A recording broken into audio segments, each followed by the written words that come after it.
મારું નામ અનુજ છે. હું નાગપુરનો રહેવાસી છું. મારી ઉંમર 30 વર્ષ છે અને હું એક સાધારણ યુવક છું જે પોતાના જીવન અને ખુલ્લેઆમ માણે છે. મારા દોસ્તની સગાઈ આ વર્ષે જાન્યુઆરીમાં હતી. હું દુલ્હાના ખાસ દોસ્ત હોવાથી મજા લઈ રહ્યો હતો. જ્યારે મારા દોસ્ત હોવા પહેરાવી રહ્યા હતા ત્યારે મેં એક ચમકતો પટાકો ફોડ્યો. મારી મસ્તીના કારણે મને ધફ ઉઠતા દુલ્હાની પાછળ ઊભેલી મહિલાઓ પર જઈને ફૂટ્યો. તેની સારી ચમક આસપાસ ઊભેલી મહિલાઓ પર વેરાઈ ગઈ. તેનાથી તે મહિલાઓ થોડી ગભરાઈ ગઈ અને મારી તરફ ગુસ્સાથી જોવા લાગી. મારા દોસ્તોએ પણ મને ટોક્યો. મેં તે મહિલાને માફી માંગી. પણ સમારંભનો પ્રોગ્રામ પૂરો થયા પછી બધાઈ આપવાનો અને ફોટો ખેંચાવવાનો દોર ચાલુ થયો. અમે દોસ્તની છળ ઊભા રહીને મજા લઈ રહ્યા હતા. પણ વારંવાર મારી નજર એક મહિલા પર પડતી હતી જે રિંગ સમારંભના અકસ્માત પછીથી સતત મને ઘૂરી રહી હતી. ત્યાં મારા દોસ્તની નાની બહેન હતી. તેથી મેં તેને પૂછી લીધું કે આ કોણ છે જે મને ઘૂરી રહી છે? તો તેણે કહ્યું કે આ દુલ્હનની મોટી બહેન છે અને તે મને નહીં તને ઘૂરી રહી છે. તે કામ જ એવું કર્યું છે. પછી મેં તેને પૂછ્યું કે આ દુલ્હન કરતાં મોટી લાગતી નથી? તો તેણે કહ્યું કે તે દુલ્હા કરતાં 1 જ વર્ષ મોટી છે અને 2 વર્ષ પહેલાં જ તેમની લગ્ન થયા છે. પછી હું દોસ્તોમાં વ્યસ્ત થઈ ગયો. ત્યાં મહેમાન ખાઈને ચાલ્યા ગયા હતા. મારા દોસ્તના પરિવાર અને દુલ્હનના પરિવારના લોકો જ બચ્યા હતા. અમને બધાને ખાવા માટે બોલાવ્યા. મને બાથરૂમ જવું હતું તેથી મેં મારા દોસ્તોને કહ્યું તમે પ્લેટો લો, હું આવું છું, અને હું ટોયલેટ તરફ ચાલ્યો ગયો. જ્યારે હળવો થઈને આવ્યો તો બધા લોકો પોતપોતાની પ્લેટ લઈ ચૂક્યા હતા અને કોઈ પોતાની પ્લેટમાં ખાવા ન આપ્યું. તેથી હું પોતાના માટે પ્લેટ લેવા ચાલ્યો ગયો. હું પ્લેટ લઈ રહ્યો હતો ત્યારે ત્યાં દુલ્હનની બહેન પણ પ્લેટ લેવા આવી. તેથી મેં તેમને પ્લેટ ઊંચી કરીને આપી અને તે હાદસા માટે માફી માંગી. તો તેમણે પણ કહ્યું કે આગળથી ધ્યાન રાખજો, આજે તારી મસ્તીમાં મને ઈજા થઈ શકતી હતી. પછી મેં ફરીથી તેમને સોરી કહ્યું તો આ વખતે તેમણે એક સ્મિત આપ્યું. મેં પણ સ્મિત કર્યું અને મારા દોસ્ત અમારી ટેબલ તરફ ચાલ્યો ગયો. ખાધા પછી હું અને મારા દોસ્ત અમારા ઘર તરફ ચાલી ગયા. આ ઘટના તે દિવસે પૂરી થઈ ગઈ અને હું પણ પોતાના કામમાં વ્યસ્ત થયા હતા. 2-3 મહિના તો એવી રીતે નીકળી ગયા. પણ લગ્નનો દિવસ નજીક આવ્યો તો મારા દોસ્તના કામોનો ભાર વધી ગયો હતો. તેથી તેને મારી મદદ માંગી. મારું સિઝન ઓફ હતું તેથી દરેક કામ અમે બંને સાથે મળીને કરી રહ્યા હતા. શોપિંગથી લઈને કાર્ડ વહેંચવા સુધી. આ સિલસિલામાં અમારું દોસ્તના સસરાલમાં પણ આવવા જવાનું વધી ગયું હતું. લગ્નનો દિવસ નજીક હોવાથી દુલ્હનની મોટી બહેન પણ માયકે આવી હતી.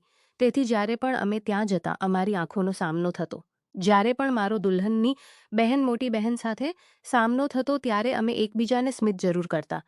એવી રીતે લગ્નનો દિવસ આવી ગયો.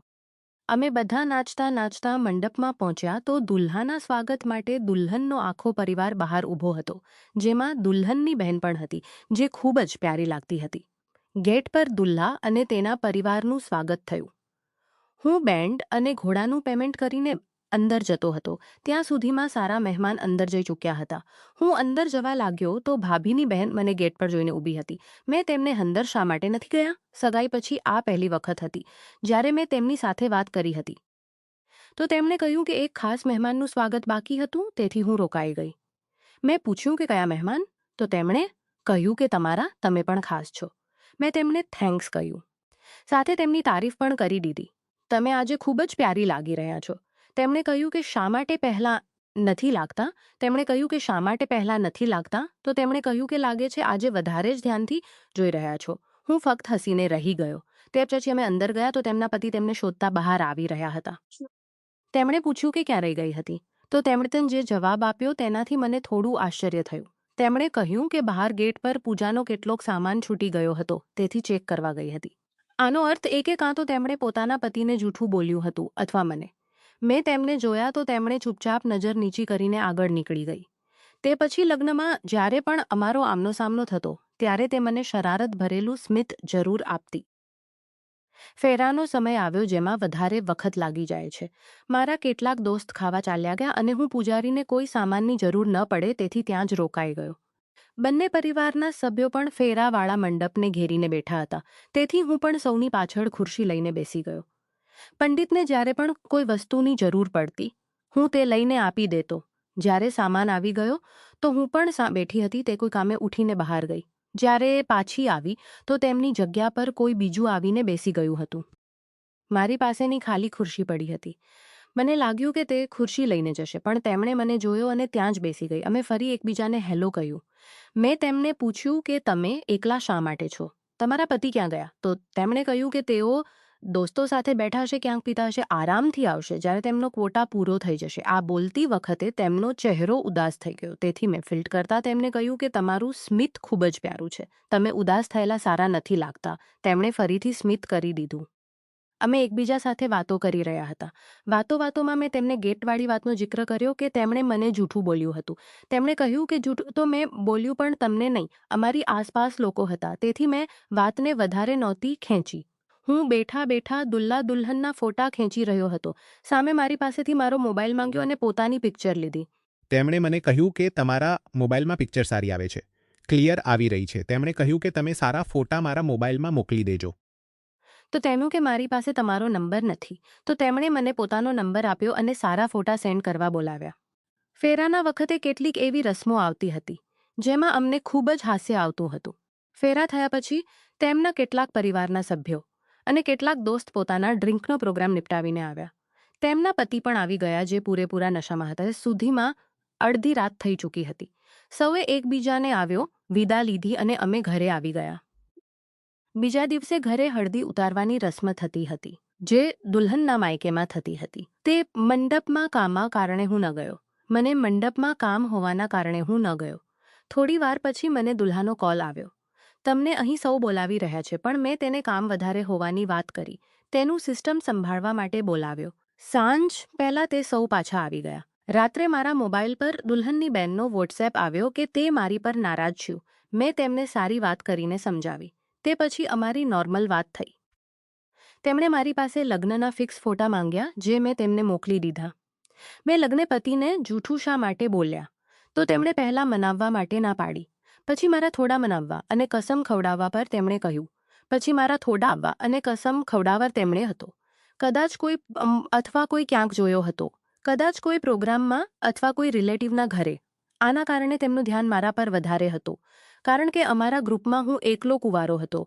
તેથી સૌને ખેંચાણ અને મસ્તી પણ વધારે કરતો હતો.